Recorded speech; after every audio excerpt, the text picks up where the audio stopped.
Assalamualaikum warahmatullahi wabarakatuh. Perkenalkan, saya Wilda Cahya Pengharikatan dengan NIM 21051214059 dari program studi Sistem Informasi kelas 2021A. Pada kali ini saya akan memenuhi tugas dari mata kuliah jaringan komputer dengan penjelasan infrastruktur jaringan.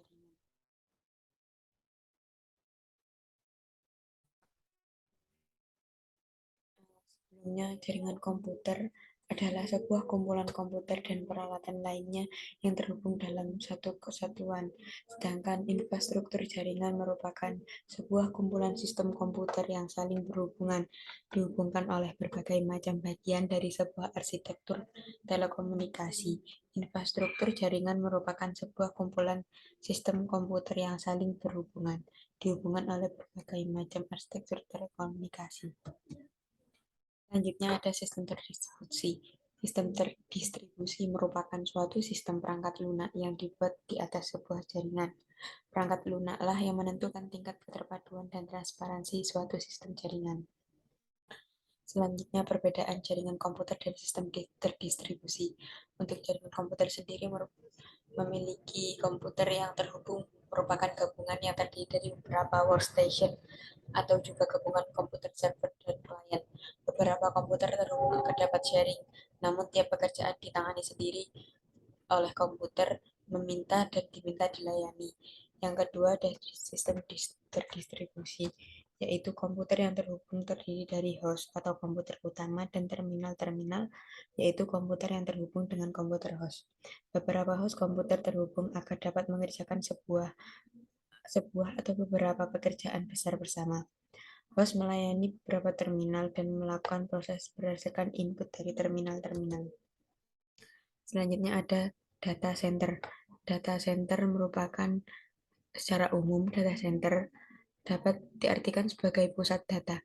Jadi dapat diartikan bahwa data center adalah sebuah fasilitas yang dimanfaatkan atau dikelola untuk kebutuhan sistem dan komponen-komponen komputer, seperti penyimpanan data atau database dan telekomunikasi. Hal-hal yang perlu diperhatikan dalam sebuah data center adalah sistem keamanan, pemrosesan dan penyimpanan, bandwidth, sistem sumber daya listrik, serta IP provider. Selanjutnya,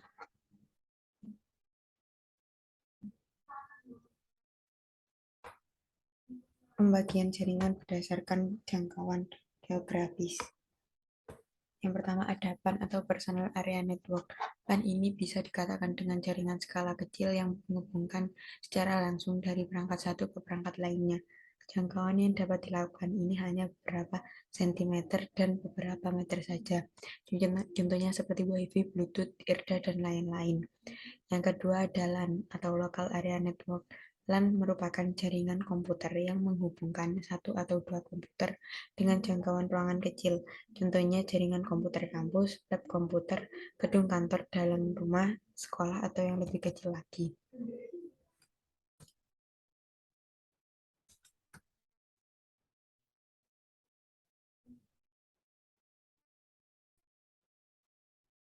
Selanjutnya ada MAN atau Metropolitan Area Network.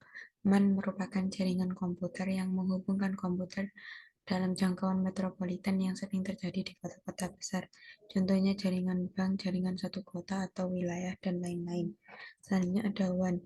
WAN merupakan singkatan dari istilah teknologi informasi dalam bahasa Inggris yaitu Wide Area Network, yang merupakan jaringan komputer yang mencakup area yang cukup besar. Contohnya jaringan komputer antar wilayah, kota, ataupun bahkan negara.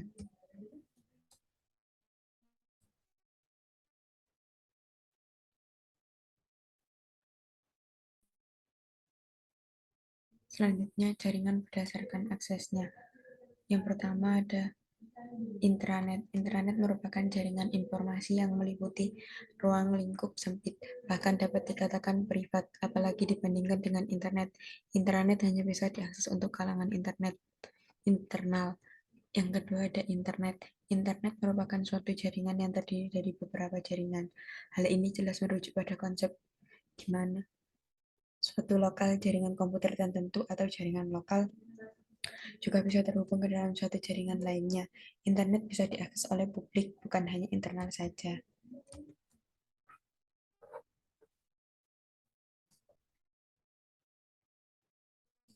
Selanjutnya, ada topologi jaringan. Menurut Isas Elsai, definisi tempat jaringan komputer adalah sebuah sistem di mana terdapat beberapa komputer yang saling terhubung agar bisa saling berbagi informasi dan juga sumber daya yang dimilikinya. Untuk topologi yang pertama ada bus topologi. Kelebihan dari bus topologi yaitu kemudahan dalam menambahkan klien atau workstation baru, mudah digunakan dan sangat sederhana. Biaya instalasi murah karena kabel yang digunakan sedikit. Untuk kekurangan dari bus topologi sendiri, sering terjadi tabrakan arus data. Proses pengiriman dan penerimaan data kurang efisien. Topologi bus yang lama sulit untuk dikembangkan. Jika ada masalah pada kabel, misalnya terputus, maka komputer atau workstation akan terganggu. Untuk yang selanjutnya dari ring topologi. Kelebihan dari ring topologi yaitu biaya untuk instalasinya cenderung murah, performa koneksi cukup baik, proses instalasi dan konfigurasi cukup mudah, implementasinya juga mudah dilakukan. Untuk kekurangan dari ring topologi sendiri, jika terjadi masalah troubleshooting, jaringan ini terhitung rumit. Pada jaringan ini, tabrakan arus data sangat rentan terjadi. Koneksi pada jaringan akan terputus jika salah satu koneksi bermasalah. Selanjutnya ada star topologi. Kelebihan dari star topologi merupakan jaringan topologi yang tetap berjalan baik walaupun salah satu komputer lain bermasalah. Tingkat keamanan data pada topologi ini cukup baik. User lebih mudah mendeteksi masalah pada jaringan, juga lebih fleksibel. Untuk kekurangan star topologi, topologi ini terhitung mahal karena menggunakan cukup banyak kabel. Seluruh komputer dalam jaringan ini akan bermasalah jika hub atau switch mengalami masalah. Star topologi sangat tergantung pada terminal pusat. Mungkin cukup sekian yang bisa sampaikan. Mohon maaf bila ada salah kata. Terima kasih. Wassalamualaikum warahmatullahi wabarakatuh.